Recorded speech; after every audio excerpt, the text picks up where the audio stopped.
Greetings, COM709. This is Ben Frazier, your professor, and I look forward to working with all of you this semester. I notice several familiar names when I looked at your responses for last week online, and then there's some new people, and so I hopefully will get to meet you this summer, and I look forward to working with you this semester. Theology and communication is the intersection between these two disciplines. And the posture that we take in this class is that we are communication scholars looking in another field, theology, to see what it can teach us about communicating and about our own discipline. Now, key to this class is the fact that we are homo narratives. We are human storytellers, narration storytellers. So what that means is that almost everything we do in one form or another is in the form of a story. Not all communication, not all narrative is story. But generally, if given enough space, enough time, it will turn into a story and is a story. And that's the way we communicate. Now, what's the importance of story?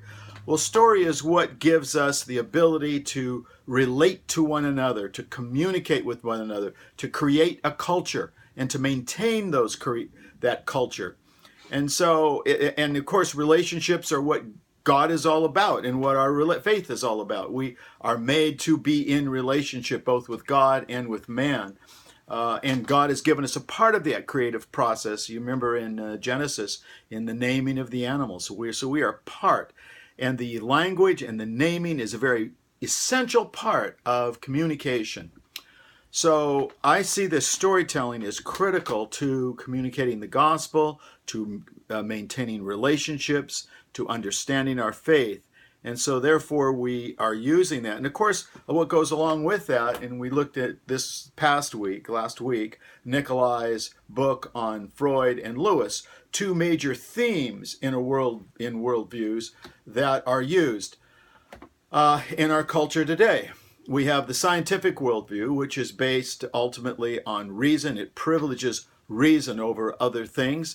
And then we have the Christian worldview that privileges revelation, God's self-revealing work, both through his Son, Jesus Christ, and also through Scripture himself, and perhaps even through other kinds of things. But let me just say this, to think when we want to think about what reason and revelation in their place is in our own lives, in our culture, is that I think too often our culture has unknowingly, unwittingly, and even the church in this way, adopted too much of that scientific mentality of privileging reason. Now, and in doing so, it has wanted to prove, in apologetics, it's wanted to give proofs of one's worldview. I don't think you can prove a worldview. And the reason for that is reason, as scientific reason, is based on a neutral observer, which of course we don't have. We can't step out of this world. We can't step out of ourselves, our own time and our own space, and somehow be an impassionate neutral observer. And so there's one of the problems with that kind of reason. And so reason always takes a perspective, at least from man's point of view. It takes a position. And that position is a faith position. And so I see science every much as an area of faith as Christianity.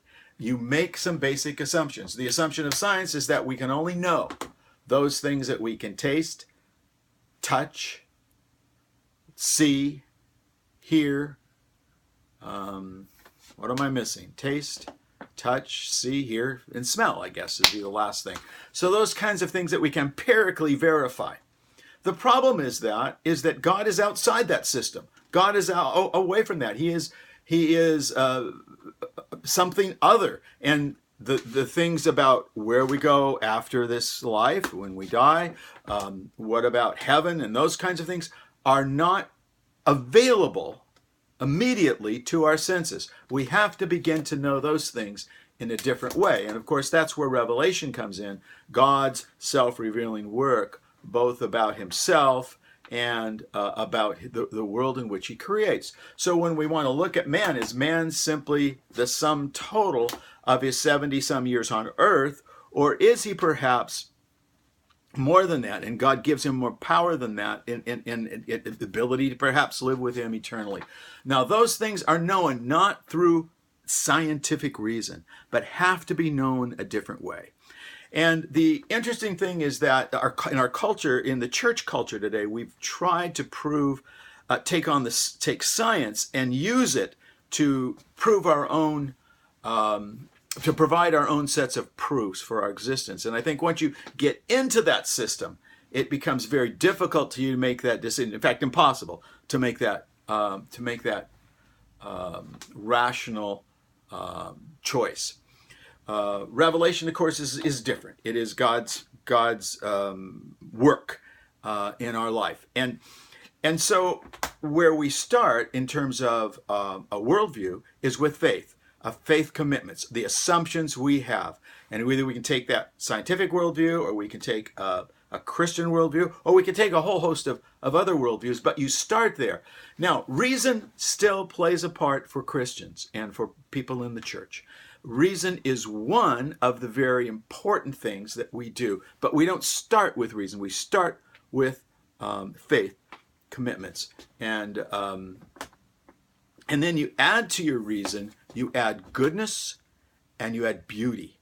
Those kinds of things that particularly in the Middle Ages, they talked about, and those kinds of things that Lewis talked about, how and Chesterton and others, that reason by itself needs the imaginative part. So we have imagination. It also needs the ethical part, which would be the goodness, and we need the beauty to somehow address the full man. Reason addresses just the mind, but the imagination addresses all of man, and particularly the will, and beauty addresses man in the heart. And so the stories that we create and the communication that we engage in, it seems to me, if we're going to be effective at all, is we have to have a different view of reason. We as Christians need to provide our own view of reason. So it isn't that we don't think clearly, we don't think logically, but it's where we start. And then we use those ways of thinking and knowing to communicate the truth. So truth does not have to be even communicated through proposition or through didactic ways. It can be created through fantasy. It can be created through all kinds of narrative stories and questions and those kinds of things, so that we use a whole host of literary devices and visual devices to say something about what our world is really about and what God is really about. So that's really what this class is doing. This week, of course, we're looking back at Augustine and his Confessions. Two of the things, and there's just so much in that book, I used to use on Christian doctrine, and in a sense it fits better with this class, but in another sense I'm really just so impressed by Augustine's Confessions because he's so honest in there. And I think that honesty is often lacking in Christian literature, where we sometimes want to tidy up reality and make ourselves and make our world look a little better. And Augustine will have none of that. He just says, no, this is who I am, this is what I did. And he does so in a very beautiful and articulate way. And his conversion experience in there is just awesome. And his prayers of his mother, the child that calls to him as he reads in the garden. And so I just really encourage you to read that book and understand. I know the book is a bit dated. It's been written a long time ago. But nevertheless, there's a lot of good if you be persistent and read through that. Okay, just a comment. One of the things I don't like, and this is a personal kind of thing, and that I don't like in responding to questions, I don't like proof texting. I have people prove just about anything and everything they want through just quoting scripture. But scripture quoted out of context is just simply not the truth. The truth is in the full measure of what Scripture is intended to be. So therefore, please do not proof text. This doesn't mean you don't refer to your own faith. You don't refer to theology. You can refer to theology. You should refer to the larger understanding of Scripture. But just because you take a Scripture and pull it in to support your idea doesn't work. Also remember that we're scholars from communication. This is not a theology class. This is a communication class. Now, sometimes it may feel a little bit like a theology class because we are dealing with those kinds of issues.